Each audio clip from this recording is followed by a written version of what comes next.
Saya tantang semua yang beragama Muslim. Viral di media sosial sebuah video yang menunjukkan seorang pemuda di Sukabumi 14 detik menggeruduk rumah pria tersebut. Dalam video berdurasi 14 detik, tampak pria tersebut mengenakan kaos berwarna biru dongker dan celana jeans dengan warna senada.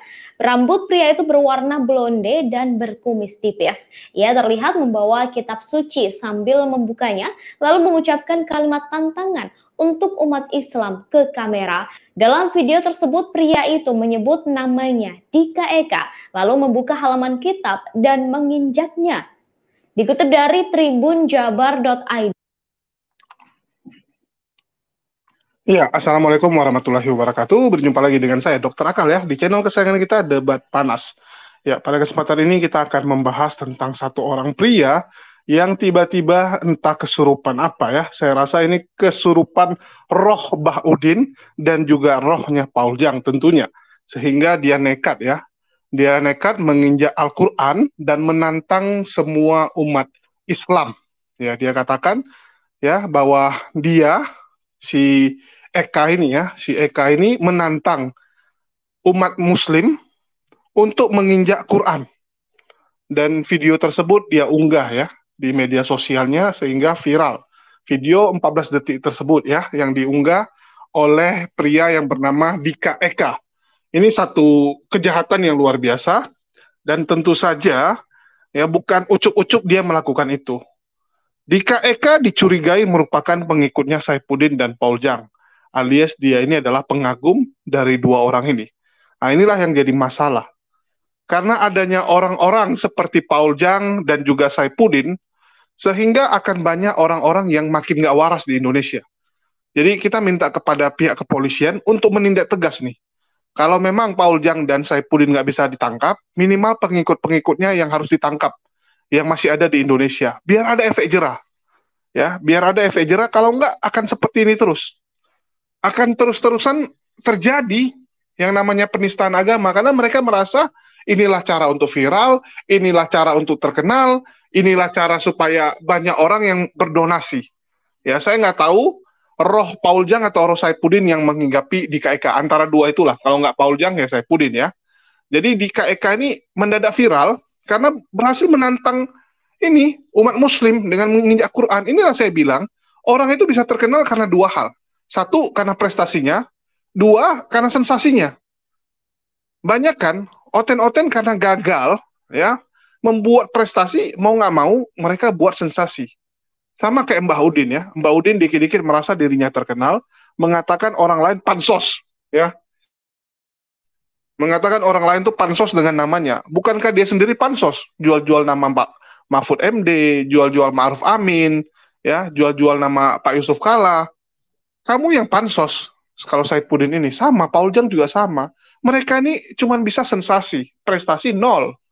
Ya, jadi kita balik lagi ke kasus ini, di mana di KEK ini sebelumnya tercatat sebagai warga Sukabumi, ya, secara administrasi sebagai warga desa Sukabumi, kelurahan Daya Luhur, ya, Daya Luhur. Jadi waktu itu dia tuh tinggal sama orang tuanya, ya, dia memang tinggal sama orang tuanya, tapi sejak menikah dia udah pindah, ya, sudah menikah dia pindah dan akhirnya dia ditangkap, ya. Jadi barusan kita dapat kabar bahwa mereka sudah ditangkap suami istri ini ya. Jadi si Dika Eka dan juga istrinya itu berhasil ditangkap di Warung Kiara, Kabupaten Sukabumi, ya, di daerah Warung Kiara, Kabupaten Sukabumi. Jadi nggak jauh-jauh. Nah, jadi kedua pasangan ini sudah menikah sejak 2016. Ya, mereka ini suami istri dan rupanya yang mengupload video tersebut adalah istrinya. Jadi istrinya tuh yang upload video karena kesal dengan suaminya, barusan ribut dengan suaminya. Ya, mereka berantem, jadi istrinya postingin. Karena memang ada video tersebut. Ada video tersebut yang dibuat oleh suaminya dan tersimpan di handphonenya. Jadi istrinya lah yang mengunggah video tersebut karena kesal. Sehingga suami istri ditangkap ya, bukan satu orang saja, karena istrinya yang mengunggah. Ya, jadi karena yang upload istrinya ya tentu saja istrinya ditangkap. Yang disayangkan adalah tindakannya. Kalau mau jadi oten, silakan jadi oten. Jangan seperti itu gitu kan. Jangan menistakan agama Islam. Ya, secara KTP mereka Islam, secara KTP, tapi secara pemahaman mereka sudah nggak Islam, karena memang mereka mengagumi sosok dari para oten-oten ini. Kalau nggak Saifuddin, ya Paul Jang. Ya, jadi memang dihinggapi oleh dua orang ini. Yang kita sayangkan, ya, kalau memang kamu mau pindah agama silakan, tapi jangan seperti ini. Atau memang menurut kamu cara seperti inilah yang bisa membuat kamu tuh terkenal, ya, terus bisa dapat donasi.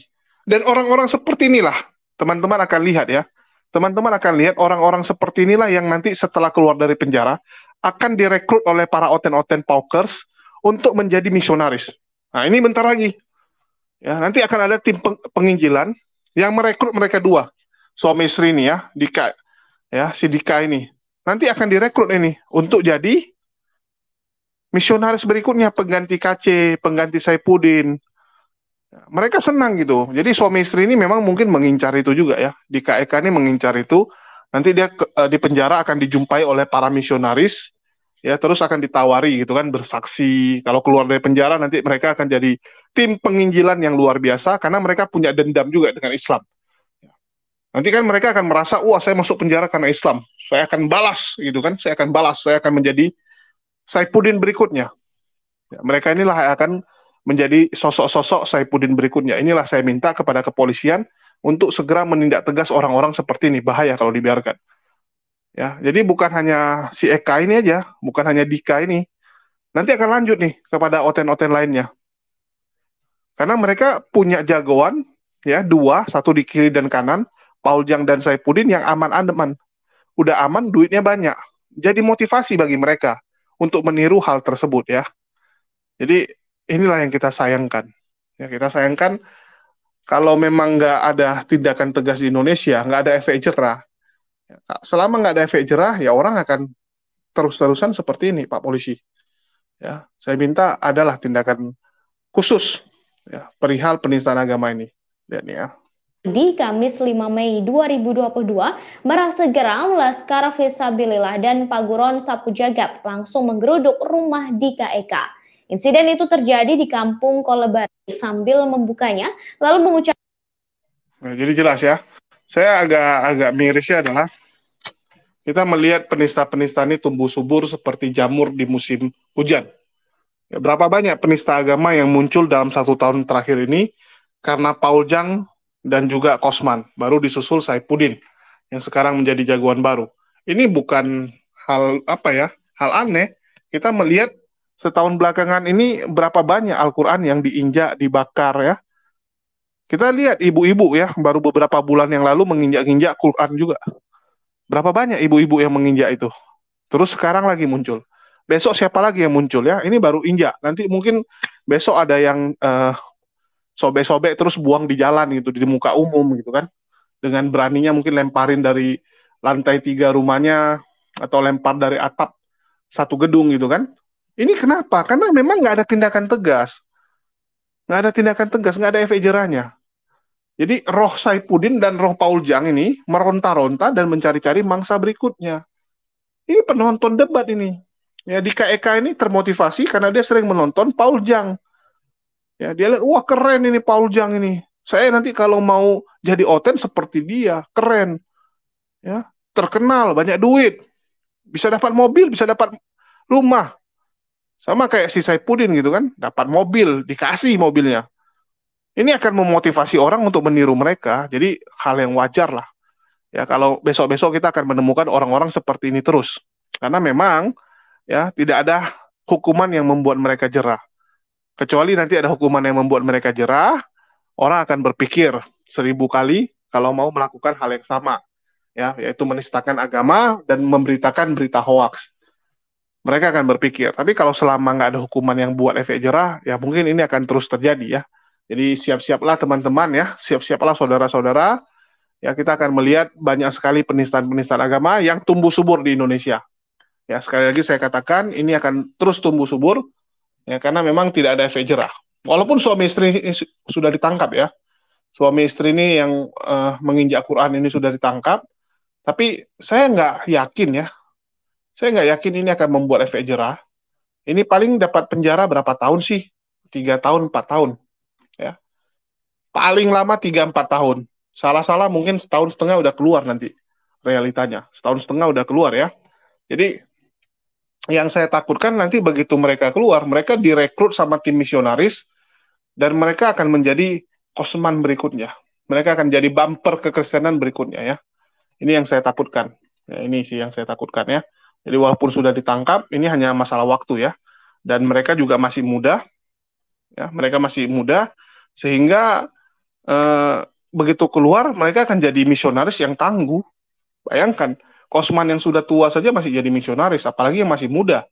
Ya, saat mereka keluar juga umurnya masih kepala 2, belum sampai kepala 3, belum sampai 30, masih jago, masih akan jadi misionaris yang tangguh dan jago ini. Jadi inilah yang saya sayangkan ya. Mungkin itu aja dari saya. Silakan tulis pendapat teman-teman semua ya. Hukuman apa yang cocok diterapkan oleh negara kita kepada para penista agama supaya menimbulkan efek jerah. Tujuannya supaya efek jerah supaya nggak terjadi lagi. Silakan tulis pendapat kalian di kolom komentar. Ya, makasih buat teman-teman yang sudah share, ya, sudah subscribe dan sudah mendukung channel ini. Makasih semuanya. Wassalamualaikum warahmatullahi wabarakatuh. Sampai jumpa di